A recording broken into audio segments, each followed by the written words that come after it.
Hello नमस्कार दोस्तों। आज हम बात करेंगे Mahindra and Mahindra limited stock के बारे में और जानेंगे इसके इम्पोर्टेंट नए टारगेट के बारे में, इस स्टॉक के रिजल्ट के बारे में। साथ ही ये वीडियो आपकी एजुकेशन के लिए और जो लोग इंट्राडे में काम करते हैं उनके लिए मैं मॉर्निंग में कुछ लेवल्स के हिसाब से स्टॉक्स बताता हूँ। तो जो लोग इंट्राडे में काम करते हैं उनको यहाँ पर हमारे मॉर्निंग के वीडियो देख लेना चाहिए और उसके हिसाब से आप अपना प्लान कर सकते हैं। साथ ही हमारा ये वीडियो आपकी एजुकेशन के लिए और मॉर्निंग के वीडियो भी जो कि बाय सेल के लिए जो रिकमेंडेशन होते हैं शॉर्ट वीडियो, वो भी आपकी एजुकेशन के लिए। अब मैं यहाँ पर आपको एक चीज समझाना चाहता हूँ कि इस स्टॉक में अगर आप देखेंगे तो यहाँ पर मैंने आपके सामने दो लेवल्स बनाए हैं। जो कि पहला हाई था यहाँ पर और वही स्टॉक दो बार यहाँ पर टेस्ट कर चुका। फिर जब स्टॉक नीचे की तरफ आया तो आप देखेंगे कि स्टॉक ने यहाँ पर एक हमारा पॉजिटिव हैमर कैंडल के साथ में स्टॉक ने यहाँ पर सपोर्ट लिया और स्टॉक ऊपर जाते हुए नजर आया और एक के बाद एक ग्रीन कैंडल बनाए और हाई बनाया। फिर स्टॉक ने यहाँ पर एक के बाद एक हाई बनाया। पर लास्ट ट्रेडिंग सेशन में अगर आप देखेंगे तो इन्वेस्टिंग की वेबसाइट पर यहाँ पर देखिएगा कि स्टॉक की जो प्राइस है उसको अपडेट नहीं किया है और स्टॉक की जो प्राइस है वो यहाँ पर आप देखेंगे तो यहाँ पर आपको दिखाई दे रही होगी कि यहाँ पर स्टॉक की प्राइस और डेट को यहाँ पर मैच नहीं हो रही है।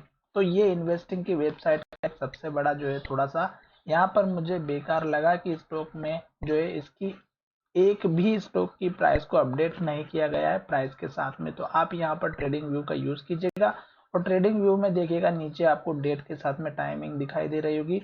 18 मई 2024 के दिन यहाँ पर रेड कैंडल बनी हुई है।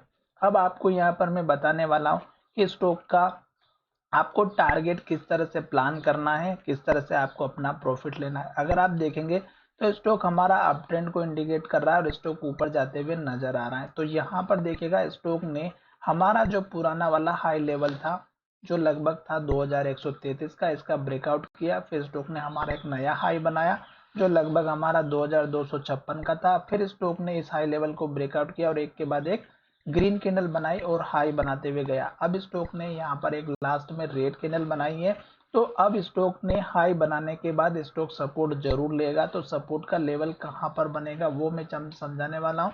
साथ ही इस स्टॉक का रिजल्ट क्या रहा, ब्रोकर ने क्या रिसर्च करके कौन सा टारगेट दिया, उसकी भी हम यहाँ पर चर्चा करेंगे। पर हम यहाँ पर देखेंगे कि स्टॉक का लास्ट का हाई जो कि यहाँ पर बना हुआ है, एक तो ये आपका हमारा सपोर्ट बनता हुआ नजर आ सकता है। दूसरी बात, स्टॉक ने जो हाई बनाया उसके बाद जब स्टॉक नीचे की तरफ आता है तो लास्ट का लो आपके लिए बहुत ही इंपॉर्टेंट होता है। जैसे कि यहाँ पर आप देख सकते हैं कि स्टॉक ने जो हाई बनाया था उसके बाद स्टॉक हमारा नीचे आता हुआ नजर आया था। तो देखिएगा स्टॉक ने हाई बनाया, नीचे की तरफ आया और स्टॉक ने यहाँ पर जो लो बनाया वही लो हमारा सेम टू सेम यहाँ पर बना और स्टॉक ने लास्ट का जो लो बनता है वही आप अपना स्टॉप लॉस सपोर्ट लेवल लेकर के चलिएगा, क्योंकि अगर स्टॉक हमारे इस लेवल को तोड़ेगा तो गिरावट आएगी। तो यहाँ पर देखिएगा जब हाई बना तो लो भी बना और जब लो बना तो इसी लो का आप स्टॉप लॉस सपोर्ट लेवल लेकर के चलिएगा। फिर स्टॉक ने ऊपर की तरफ लो बनाया, फिर स्टॉक ने हाई बनाया। अब स्टॉक जब तक ग्रीन कैंडल बनाएगा, जैसे कि यहाँ पर देख सकते हैं कि एक के बाद एक ग्रीन कैंडल बनी, हाई बना और हाई के पास क्लोज हुआ।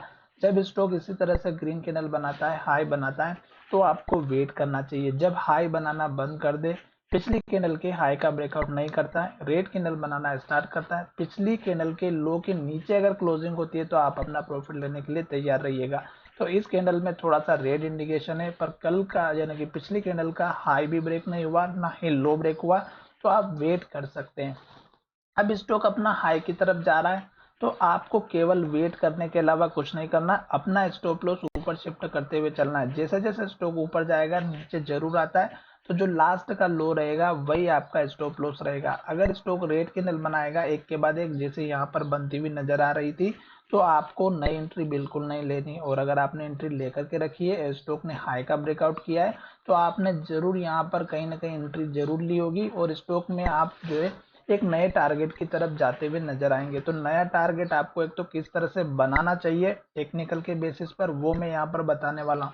और दूसरी बात मैं यहाँ पर आपको दिखाऊंगा कि स्टॉक का जो नया टारगेट ब्रोकर की तरफ से दिया गया है वो क्या है। तो इससे पहले हम यहाँ पर थोड़ा सा महिंद्रा एंड महिंद्रा के स्टॉक के लेटेस्ट जो अपडेट थे उसके बारे में हम देख लेते हैं कि स्टॉक का रिजल्ट क्या रहा। तो यहाँ पर देखिएगा दिसंबर क्वार्टर और मार्च क्वार्टर का रिजल्ट इन्होंने अपडेट किया है। तो यहाँ पर आप देखिएगा रिवेन्यू जो है थोड़ा सा इनका कम होते हुए नजर आया है, जो कि आपके लिए जो है दिखाई दे रहा होगा। दूसरा यहाँ पर स्टॉक के रिजल्ट में अगर आप देखेंगे तो पिछले क्वार्टर में जो हमारा नेट प्रॉफिट था 2453 करोड़ का था, जो घट करके 2038 का रह चुका है, यानी कि 400 करोड़ का स्टॉक में जो है फॉल देखने को मिला है, जो कि हमें नेगेटिव इंडिकेशन देता हुआ नजर आ रहा है।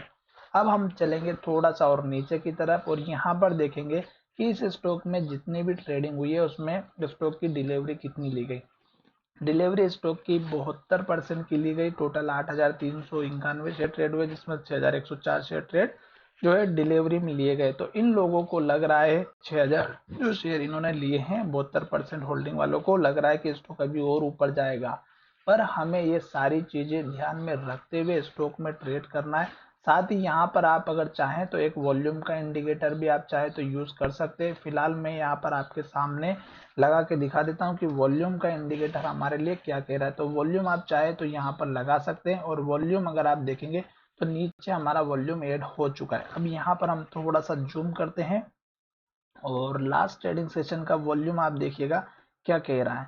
तो यहाँ पर अगर आप देखेंगे तो वॉल्यूम के साथ कंपैरिजन करना बहुत ही जरूरी है कि स्टॉक की जो ब्रेकआउट हुआ है वो वॉल्यूम के साथ हुआ या नहीं। तो यहाँ पर देखिएगा पहले दिन जो स्टॉक का वॉल्यूम यहाँ पर था, वॉल्यूम बहुत ही अच्छा खासा मिला। दूसरे दिन थोड़ा सा कम मिला तो शेयर की प्राइस में भी ज़्यादा इंक्रीमेंट नहीं हुआ। फिर स्टॉक में वॉल्यूम मिला, फिर स्टॉक की प्राइस बढ़ी, फिर स्टॉक में और वॉल्यूम मिला, फिर स्टॉक में और वॉल्यूम के साथ में प्राइस में इंक्रीमेंट मिला। पर यहाँ पर देखिएगा वॉल्यूम थोड़ा सा कम देखने को मिला, क्योंकि टाइम का जो सेशन था सैटरडे का वो थोड़ा सा कम था, जिसकी वजह से वॉल्यूम कम हुआ। तो इसका मतलब ये हुआ कि अब स्टॉक की प्राइस में एक हल्का सा डाउनफॉल देखने को मिल सकता है 1-2 दिन के लिए। अब ये वॉल्यूम ही होता है जो कि स्टॉक की प्राइस को बढ़ाता है या घटाता है, ये चीज आपको ध्यान में रखना। तो अभी तक का जो ट्रेंड है वो बिल्कुल सही चल रहा है, एक्यूरेट चल रहा है। अब हम बात करेंगे कि इस स्टॉक में जो ब्रोकर की रिसर्च है वो आपको किस तरह से पता चलेगी। तो ब्रोकर की रिसर्च आप यहाँ पर देखिएगा, मनी कंट्रोल की वेबसाइट पर आप जाकर के देखेंगे ब्रोकर रिसर्च। तो यहाँ पर आप थोड़ा सा साइड में आकर के देखिएगा, महिंद्रा एंड महिंद्रा का जो स्टॉक है यहाँ पर 18 मई को यहाँ पर ब्रोकर ने रिसर्च करके इस स्टॉक को बाय के लिए रिकमेंडेशन में दिया। तो buy Mahindra and Mahindra, target आप ₹2740, और इसको पीडीएफ के थ्रू आप यहाँ से डाउनलोड करके देख सकते हैं। रेटिंग इन्होंने बाय की दी है, करंट प्राइस 2372 पर है और इसका स्टॉक का जो टारगेट है 2740 का है। पोटेंशियल अपसाइड मूवमेंट की अगर बात करते हैं तो 16% का मूवमेंट उन्होंने यहाँ पर कैप्चर करके बताया। पूरी डिटेल अगर आप देखेंगे तो यहाँ पर पूरा पढ़ सकते हैं, FIDI सब कुछ यहाँ पर इन्होंने दे रखा है। प्रमोटर की शेयर होल्डिंग के बारे में भी किया है, यहाँ पर बता रखा है। यहाँ पर उन्होंने FPI के बारे में भी बता रहा है, म्यूचुअल फंड, इन सब ने जो है स्टॉक की यहाँ पर, इंश्योरेंस कंपनी ने भी जो है इसमें इंक्रीज किया है।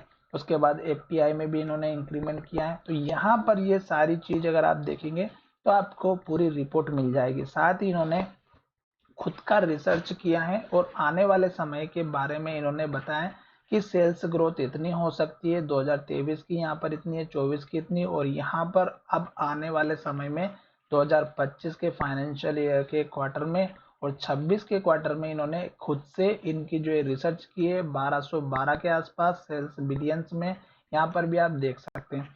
साथ ही इनका जो प्रॉफिट मार्जिन था यहाँ पर वो चीज दे रखी है, ईबिटा दे रखा है, डिविडेंड यील्ड दे रखा है, प्रॉफिट आफ्टर मार्जिन दे रखा है। तो सारी चीज आप यहाँ पर कंपैरिजन कर सकते हैं।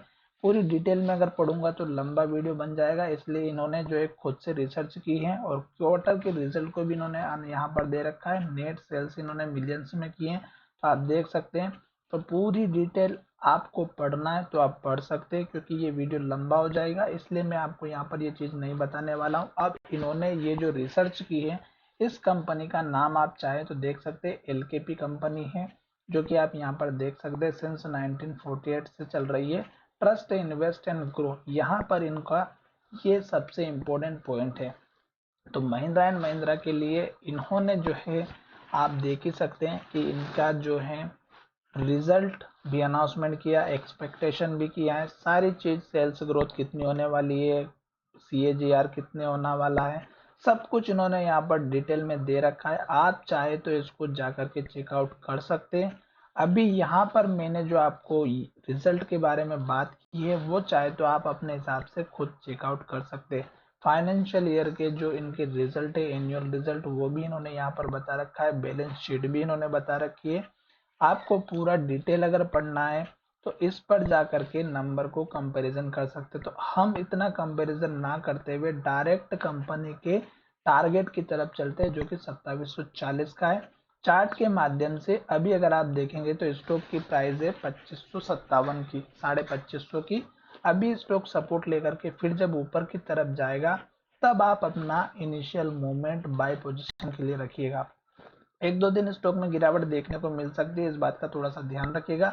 स्टॉक अभी लेटेस्ट हाई बना करके जो है अभी वेट कर रहा है कि स्टॉक की जो लास्ट की कैंडल है वो हाई और लो का ब्रेकआउट करती है या नहीं करती। आप अगर चाहें तो 15 मिनट के चार्ट पैटर्न में जा करके अपना स्टॉप लॉस सेट कर सकते हैं। तो यहाँ पर हम 15 मिनट के चार्ट पैटर्न पे आ चुके हैं और 15 मिनट का चार्ट पैटर्न अगर आप देखेंगे तो यहाँ पर देखिएगा स्टॉक ने एक के बाद एक ग्रीन कैंडल बनाई और ऊपर की तरफ जाता हुआ नजर आया। तो अब स्टॉक इन केस अगर नीचे आ भी जाता है तो आपको यहाँ पर जाकर के सपोर्ट मिल सकता है 235-36 के आसपास का, ठीक है। तो 30 से लेकर के 35 का आपका सपोर्ट रहेगा। साथ ही स्टॉक जैसे ही ऊपर की तरफ जाता है तो इस हाई का ब्रेकआउट होने के बाद आपको एक नया टारगेट मिलेगा।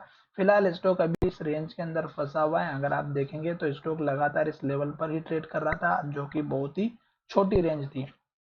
तो आशा करता हूं कि हमारा ये वीडियो अच्छा लगा होगा, और जो लोग मंथली चार्ट में काम करते उनके लिए मैं आपको यहाँ पर दिखा देता हूँ कि मंथली चार्ट हमारा क्या कह रहा है। तो मंथली चार्ट अगर चाहें तो आप यहाँ पर सेट कर सकते हैं मंथ का चार्ट लगा करके। और मंथली चार्ट हमारा जब तक, एक मैं अच्छे से सिखा देता हूँ, बता देता हूँ कि जब तक स्टॉक हमारा ग्रीन कैंडल बनाएगा, हाई बनाएगा, आपको बैठे रहना है मंथली चार्ट में। जब स्टॉक का हाई ब्रेक होना बंद करता है, रेड कैंडल बनना स्टार्ट होती है और पिछली कैंडल के लो के नीचे क्लोजिंग होती है, तो आपको निकलना है, अदरवाइज नहीं निकलना है। तो अभी देखिएगा 2 महीने की जो हमने कैंडल देखी है वो हमारी ग्रीन बन रही हैं, और दोनों ही कैंडल में अगर आप देखेंगे तो वॉल्यूम हल्का हल्का धीरे से नीचे आता हुआ नजर आ रहा है। और लास्ट की जो कैंडल बनी है उसमें अभी मंथ की कैंडल में वॉल्यूम आना बाकी है। तो ये ब्रेकआउट हो जाता है तो आपको फिर से बैठे रहना है वॉल्यूम के साथ में, और जब तक ग्रीन कैंडल बनेगी, हाई बनेगा, हाई के पास क्लोजिंग होगी, आपको वेट करना है केवल और केवल। जल्दबाजी बिल्कुल नहीं करनी है क्योंकि स्टॉक चल रहा अप ट्रेंड में, और जब तक स्टॉक अप ट्रेंड में चलेगा आपको पूरे अप ट्रेंड का मजा लेना है और शानदार तरीके से इस स्टॉक का प्रॉफिट लेना है। तो चलिए वीडियो कहीं विराम करते हैं। वीडियो अच्छा लगा तो चैनल को सब्सक्राइब करिएगा। धन्यवाद, मिलेंगे नए वीडियो में।